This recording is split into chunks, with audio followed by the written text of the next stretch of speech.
Good morning, everyone. It's Sunday again, and I am with Vanita Lenka, and she's continuing with us to teach us on the series of Prashna, the Indian ancient great horary astrology, which helps not only in answering questions, but in determining nativities.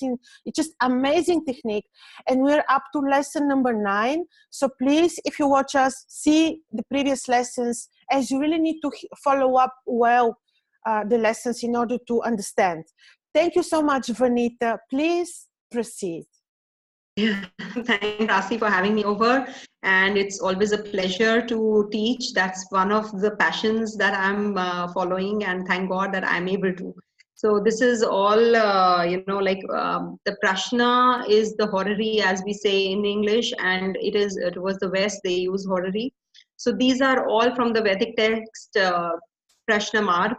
And definitely Shat Panchashika is also one of the texts which I will be taking up in the forthcoming videos, which actually is also very simplified and a very easy way to understand Prashna.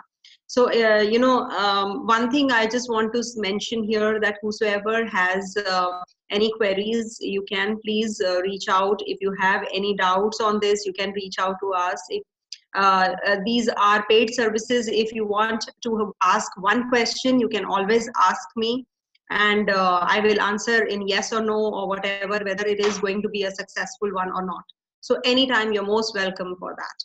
And I think Krasi is also learning, so she can also relate and she can also answer the queries now after learning so much. So I'm sure. So she's hooked, actually, I think, to Prashna now. It's amazing, and it gives results immediately. I'm starting with the methods that you gave, with checking the bread, and I follow up, and it's amazing, Vanita. It works. Thank you. So, obviously in Prashna Marg, it's it's difficult to understand. So I'm just simplifying it in my own way. So this is from Prashna Shastra, also by Mr. Deepak Kapoor.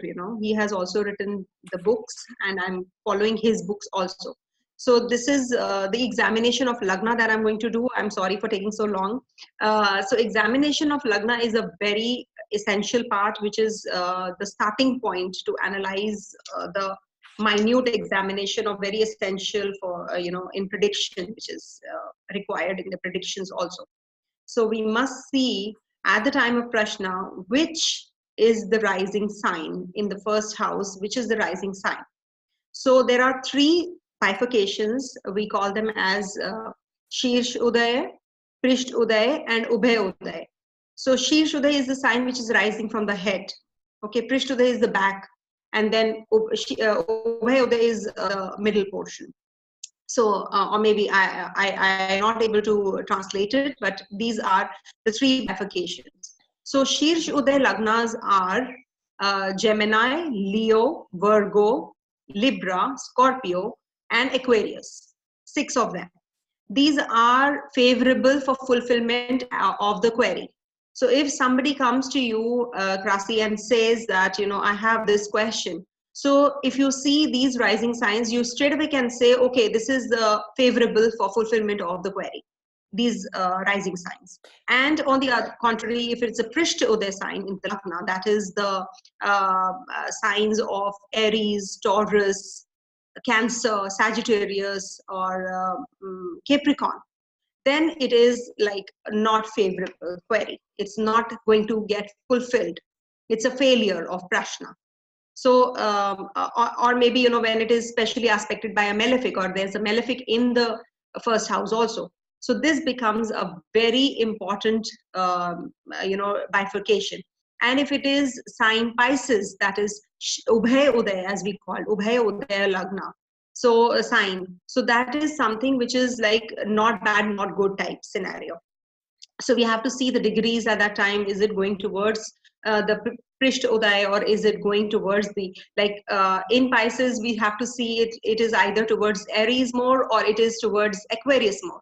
So either of the two will be deciding factor whether the Prashna is successful or not. So these are the, the important lagnas, and they indicate queries of pleasant nature, having happiness or hope. Whereas, like in the Shirsha Uday, so if it is Prishta Uday, then it is like, which indicates the queries unpleasant nature or miseries or despair or something like that.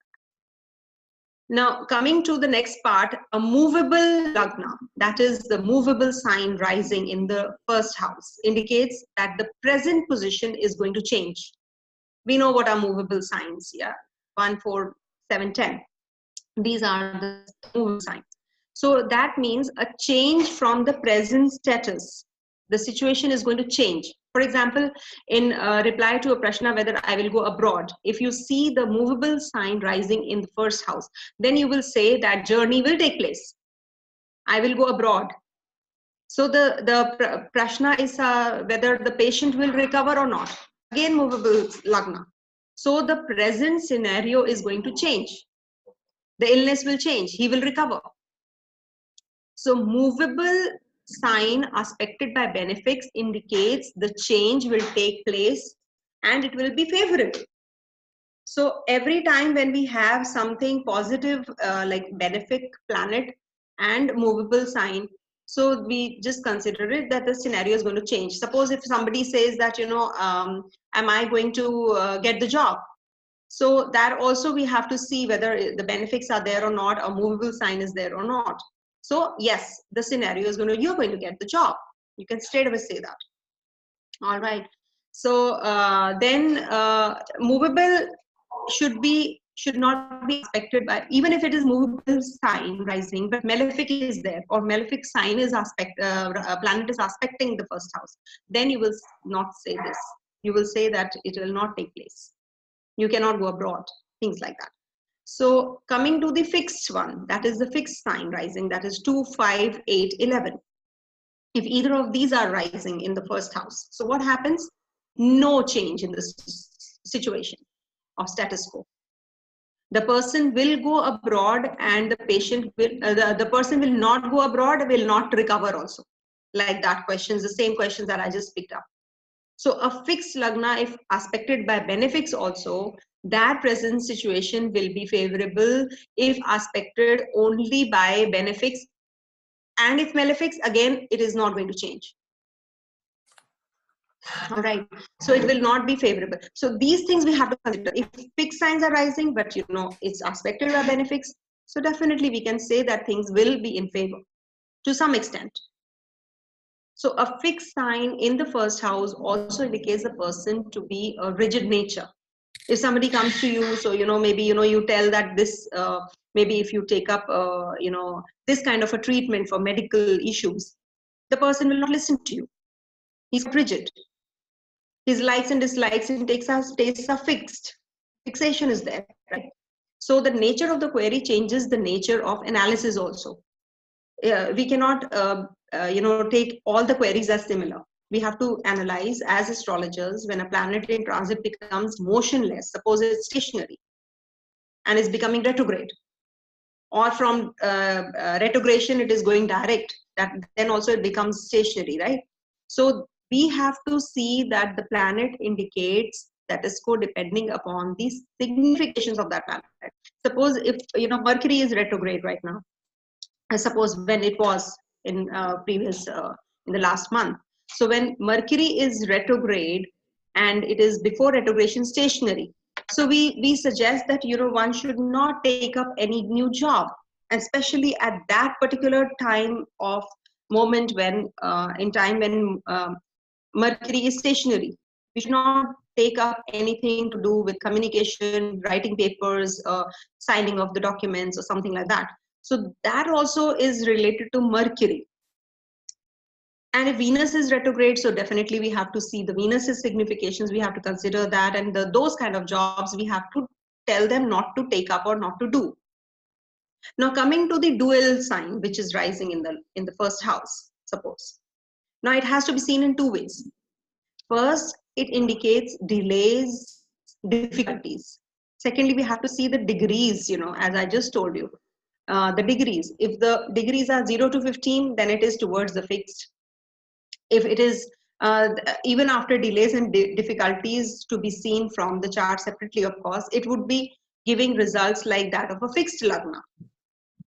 If it is 0 to, suppose it is Gemini rising. So it is more towards the fixed sign, right? It is more towards Taurus. When it is 15 to 30, it becomes more towards a movable sign, that is towards Cancer. So that is closer to the movable sign. So we will say that, you know, this will be done, but with little bit of delay and difficulties. But if it is towards the movable one, then we can say that yes, it is going to indicate fulfillment of desires, or, you know, obviously depending upon the malefics or influence or benefic influence, we can always check that. So these are very simple rules that we should, before analyzing anything, before reaching to any conclusions, we can always see the rising sign in the first house, the rising sign, as we say. So the analysis of movable, fixed, dual changes with the context of Prashna. We have to see, for example, if Prashna is of illness of a patient, so how will you analyze? Depending upon the query being put, I will just give you in a very easy manner whether the patient is going to recover. If it is a movable one, yes. If it is fixed, no. Whether the patient will die, suppose the query is like that. If it is a fixed one, no.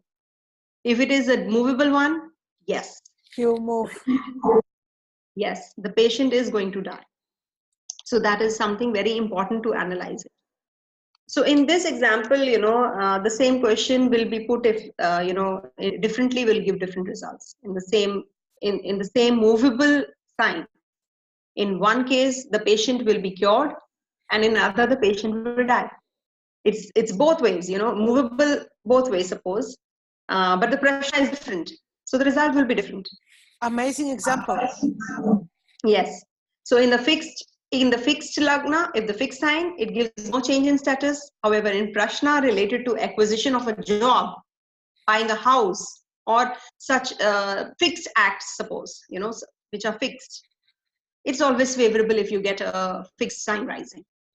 If somebody wants, you know, for a permanency kind of a thing. So we have to see that also. So the Prashna, the query, will actually decipher the Prashna rising sign. So therefore, analysis of a Prashna chart requires careful application of these principles, even though they seem insignificant, because the entire complexion of a chart and the analysis depends on them. They are very significant. And Vanita, so we also need to consider the aspects of the planets, harmful or benefic. All right. Definitely, definitely. Mm-hmm. So if Saturn is in the Lagna, I'm coming to that. Oh, sorry. Go ahead. No problem. You know, it's good to be inquisitive. Yeah, you know why? In fact, you know, maybe I miss out on something. So you are actually helping me by asking these questions. This is impossible to be covered completely. So yeah. So because these are all related, you know, one after the other. So if a benefic in the Lagna, so it's good for the query. It imparts strength to the first house. It imparts a lot of positive energy to the first house, whereas the malefic is not good for the Lagna. So aspects, placements, lordship, we have to see all that. Just like we are analyzing a natal kundli, you know, natal chart. However, to determine the actual results, overall influence on the first house lord, moon, and the significator of a particular thing have to be seen. There are, however, certain types of queries, you know, where malefic in the Lagna is highly desirable. You know, I'll give you an example. For example, you know, somebody is going for litigation or court cases. So that is, you know, if there is a malefic in the first house, that means that we are going to win the case. So you have to be careful with that also in litigation. So if Saturn is in the first house, that is why, you know, when you asked me, I said, wait, hold on, I'm going to tell you this. This is very important. Because malefics are not considered good when the query is about health or job or travel. But malefics are good if the query is about fights, court cases, disputes, landed property acquisition or something. So they are considered good. So the the first why now let me tell you why. The first house is the querist, whereas the seventh house is the opponent. So in disputes, a benefic in the first house would aspect the seventh house. So it will impart strength to the seventh house. So similarly, a benefic in the seventh house is not good for the opponent, as from there it is aspecting the first house, right? It makes perfect sense. And also, if you Yeah. think, you know what occurs in my mind? Saturn is the judge. He's coming with the Yes. right judgment in a way. Saturn, Jupiter, as a matter of fact, these are good. Suppose, okay, now that you have discussed, now let's take an example of Jupiter in the first house, suppose. So it is a natural benefic planet, okay. It will not let the native enter into unnecessary disputes. It will give a disposition of generosity instead, right? True. So in a dispute between maybe brothers or ancestral property or something like that, Jupiter, due to its natural disposition, makes the person convince himself that there is no need to dispute. Let's not get into the dispute. He's my brother only. Now that you mentioned, I just got reminded of one example. That's why I just wanted to mention this. So while sitting in the first house, Jupiter is aspecting the seventh house. So it is favorable for the opponent because aspect is always stronger. It's always stronger than the placement, especially of the benefics and like Jupiter. Now I have to tell you, this is the last lag of it, relationship between how to strike a relationship between the first house lord and the lord of the objective. Now, fulfillment of a query, or as we call in Prashna Marg, it's written Karya Siddhi. So, fulfillment of the query. That is possible only when the first house lord and the significator lord are related to each other. For that matter, when any house lord gets associated with another house lord, the two houses fructify. So, the first house lord is called the Lagnesh, that is the Lagnesh, and the significator lord is called the Karyesh. So Lagnesh and Karyesh, Lagna lord, ascendant lord, and the lord of the objective. They have to be in relation to each other. Now I will give you how this is done. So number one, suppose the can I say Lagnesh and Karyesh because it becomes easier for me? Go ahead. Krasi, you can understand what is Lagnesh now? Yes. Okay. So Lagnesh and Karyesh posited in the Lagna, in the first house. Okay. So that is making it strong.